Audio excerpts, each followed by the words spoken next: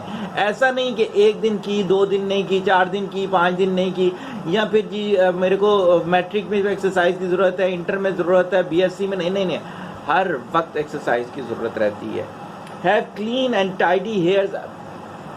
Basically انسان پہلی لک سے پہچانا جاتا ہے. آپ اگر بال آپ نے جو ہیں بننا چاہتے ہو، آپ ریسرچر، بال آپ نے فلمی ایکٹرس کی طرح بنائے ہوئے ہیں، صحیح ہے، تو آپ کیا ہے کہ اپنے بالوں کو صاف ستھرا رکھیں. ہمارے تو دین کا حصہ ہے بھائی، طہارت پاکیزگی تو ہمارے دین کا یہ ہے کہ 1/3 ہے. صحیح ہوگی اس لیے تو آپ نے کیا کرنا ہے کہ اپنے بالوں کو صاف ستھرا رکھنا ہے. Have several clean pair. Psychology یہ کہتی ہے جب کوئی شخص آپ سے ملتا ہے تو سب سے پہلے وہ آپ کے جوتے دیکھتا ہے. میں ایک پی ٹی سی ایل کے ڈائریکٹر کے ساتھ میری میٹنگ تھی تو انہوں نے مجھے بتایا کہ وہ پروموشن کے لیے شاید گریڈ 21 کا انٹرویو دینے کے لیے گئے، تو جو پینل انٹرویو لے رہا تھا وہ اٹھ کے آیا اور ان کے جوتے دیکھے انہوں نے.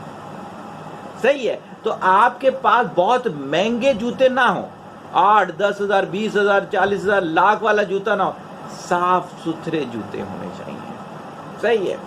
اچھا جی، پھر کہ میں نے اس میں بتایا cancel any in necessary appointment. جو فالتو کی آپ نے اپوائنٹمنٹ دے دی ہیں، آج سے پہلے چلے آپ کو نہیں پتا تھا، اس وجہ سے آپ فالتو بھی لوگوں سے ملا کرتے تھے جس کی لائف میں کوئی آپ کی فائدہ ہی نہیں تھا بلکہ اکثر نقصان ہی ہوتا ہے ان چیزوں کا. تو آپ کیا کریں، ایسی ساری اپوائنٹمنٹ کینسل کریں. اور یہ اپوائنٹمنٹ کینسل کرتے ہوئے آپ کو جو ہے بالکل آپ نے اس پہ پریشان نہیں ہونا. صحیح ہوگی. اسی کے ریگریٹ ہونا ہی نہیں چاہیے بلکہ آپ کو خوش ہونا چاہیے کہ آپ نے ایک فیصلہ کیا کہ آپ نے بے تکی ملاقاتیں کرنی ہی نہیں ہیں آپ زندگی کے اندر. ہمارے ادھر تو یہ ہوتا ہے کہ 2 گھنٹے تھلے پہ بیٹھ کے گزار دیتے ہیں. اگر کسی کو کہا جائے یار آپ نے یہ آرٹیکل اتنا لیٹ بھیجا، سر وہ ہوٹل پہ چائے پینے چلے گئے تھے. کیوں چلے گئے تھے چائے پینے؟ کوئی لاجک نہیں ہے. غیبتیں کرنی ہوں گی، پرینک پہ گفتگو کرنی ہوگی، الٹی سیدھی باتیں کرنی ہوگی، کریٹیوٹی نہیں ہوگی اس کے اندر، تو ایسی meeting cancel. Avoid back biting. آپ کو پتہ ہے کہ غیبت جو ہے کتنی اپنے مرے ہوئے بھائی کا گوشت کھانے کے برابر ہے. اور جو وقت آپ غیبت کرنے میں گزار رہے ہیں، جو اپنی نیکیاں ان کو دینے میں گزار رہے ہیں، بہتر نہیں ہے کہ وہ کریٹیو ورک میں گزار دیں؟ بہتر ہے وہ ایکسرسائز میں گزاریں، بہتر ہے اپنی ڈائٹ پلان پہ گزاریں، بہتر ہے اپنا ڈے اسکیجول بنانے میں گزاریں، بہتر ہے آپ ریڈنگ کرنے میں گزاریں. آپ فالتو میں غیبتوں پہ گزار دیتے ہیں، اپنی پرسنالٹی بھی خراب کرتے ہیں اور اپنی نیکیاں بھی اس بندے کو دے دیتے ہیں. Listen and hold genuine conversation. جب بھی گفتگو کریں اپنے کسی، ایک تو یہ کہ جب کسی کے ساتھ گفتگو شروع کریں تو آپ کو پہلے سے پتہ ہونا چاہیے کہ اس بندے کا نالج جو ایریا ہے وہ کون سا ہے. آپ اس سے ریلیٹڈ اپنے کوسچنز نکال کے رکھیں اور جب اس سے ملاقات ہو، گفتگو ہو تو وہ کوسچنز کریں تاکہ آپ کے وہ کنفیوژن ختم ہو اور یہ والی جو میٹنگ ہے یہ فروٹفل ہو. یہ کنورزیشن یہ ہے، یہ آپ کے لیے قیمتی سے قیمتی تر ہوتی چلی جائے. ہمارے سے لوگ اپوائنٹمنٹ لیتے ہیں، پیسے دیتے ہیں اس اپوائنٹمنٹ کے، اور آپ یقین کیجئے آ کے بت بن کے بیٹھے ہوئے ہوتے ہیں.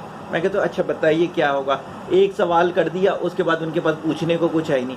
میں نے کہا خدا را پیپر پہ لکھ کر آ جاتے، کیوں حرام کرتے ہو ہماری روزی کو یار. تو آپ نے جس سے بھی ملاقات کرنی ہے، جس سے بھی ملاقات کرنی ہے، آپ نے اس کو پلان کرنا ہے. اور آپ دیکھیے گا جب آپ پلان میٹنگ کیا کریں گے تو وہ میٹنگ آپ کے لیے کتنی قیمتی ہوتی چلی جائے گی. صحیح ہو گیا. انشاءاللہ کل پھر اگلے آرٹیکل کے ساتھ، اگلی ٹپ کے ساتھ. دعا میں یاد رکھیے گا. اگر یہ والا چینل ہمارا سبسکرائب نہیں کیا تو اس کو بھی کر لیں، اس لیے کہ اس کے علاوہ بھی اس چینل کے اندر میں کچھ نئے آئیڈیاز بزنس کے لے کر آ رہا ہوں. میری انشاءاللہ ملاقاتیں ہیں کچھ انٹرپرینورز کے ساتھ، اور کچھ جو میں کیٹل فارمنگ، گوٹ فارمنگ کی طرف جاتا ہوں تو ان سب سے میں نے ریکویسٹ کی ہے کہ تھوڑا تھوڑا ٹائم میرے اس چینل کے لیے نکالیں. تو انشاءاللہ وہ بھی اس چینل پر چلے گا. تو ہمیں یاد رکھیں، طالب دعا محتاج دعا. السلام علیکم.